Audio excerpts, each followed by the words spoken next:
Yursan, nima qilyapti bu? Assalomu alaykum qadrdonlar. Bugun men Ozo opam ko'rgani keldim va o'zim bilan tengul olib ketdik. Qani ketdik. Assalomu alaykum. To'g'ri. To'g'ri. Wow. Yaxshi bo'lmsan?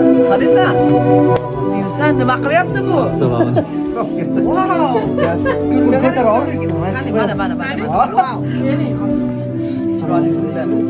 Qalaysizlar? Assalomu alaykum qadrdonlar va nihoyat mana Ozo opamni ko'rgani keldim. Nihoyatda yetib keldi.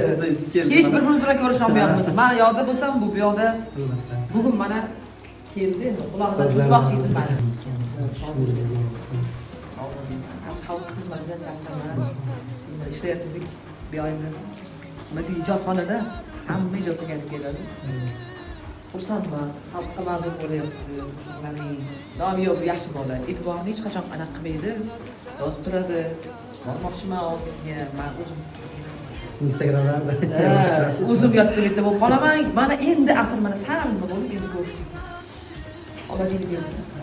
Jon sog' olsin. Endi ana ustozlarini bir nimasida aytyapman, bir so'z berdi. Bir salovati bor qo'shiqlar aytmoqchi. Ovoz imkoniyati zo'rda buni. Shunaqa qo'shiq aytaman. So'z berdi. So'z berdi. Murodga so'z berdi. Yaqinda Xudo xolasa bir ovoz imkoniyati juda baland. Ovoz texnikasi ham zo'r. Endi to'g'ri, kommersiya deymiz, lekin shunaqa qo'shiqlar ham qiladi. Xudo xolasa Siz tez kunda syurpriz bo'ladi. syurpriz bo'ladi xalqimizga. Ko'rsatgan mana. Qadam qo'yildi. Qadam qo'yildi. Qadam qo'yildi bu joy. Omadingni bersin. Jon sog' olsin. Xursandman bilan ko'rgandim. Sog' bo'ling. Qancha